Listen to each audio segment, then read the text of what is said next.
Selanjutnya juga dengan nomor 4 juga dengan nomor Ratu Serupun berasal dari Provinsi Sumatera Barat dengan joki terima dari pelatih Gusril.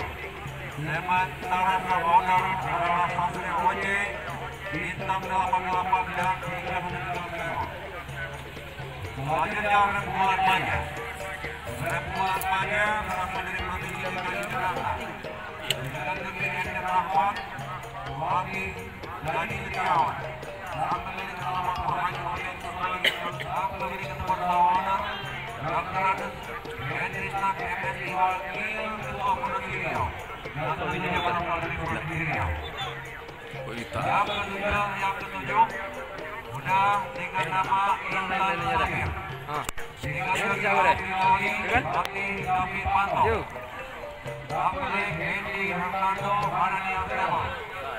Berasal dari Provinsi Aceh. Dan yang ke-8 juga dengan nomor punggung hitam yang menentukan uang biru bintang Kodo. Sang pemilik Heriana Sudirana Ekonomi. Sang pemilik bersama Rainer.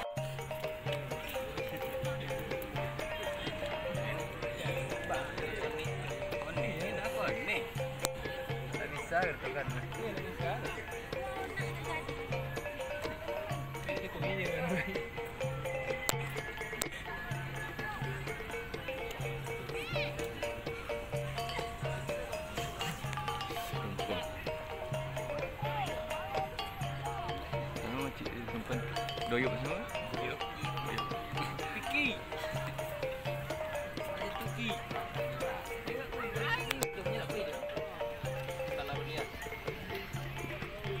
Enggak, kau kan permata rokan enggak? Ayo, ini aku terbuat yang jumlah. Kau dia jam pipel loh. Boleh pipel sebab tu. Ah, cik dah boyok tu. Ya.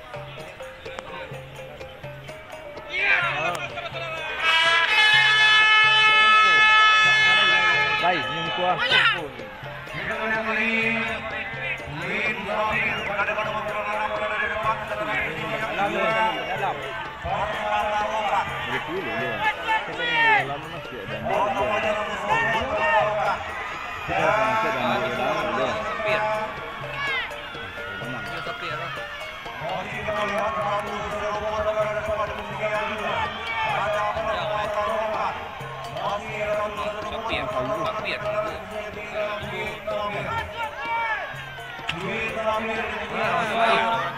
Rakak talut.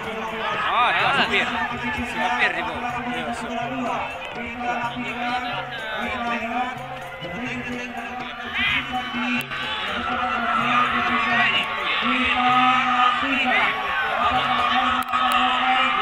Yang pun nak.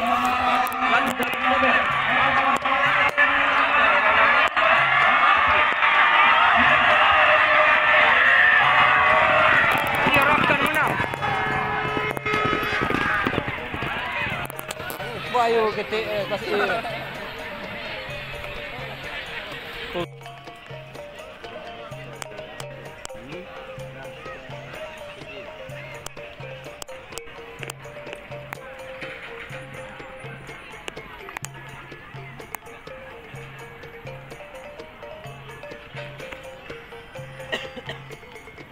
Mudah-mudahan berdua ya.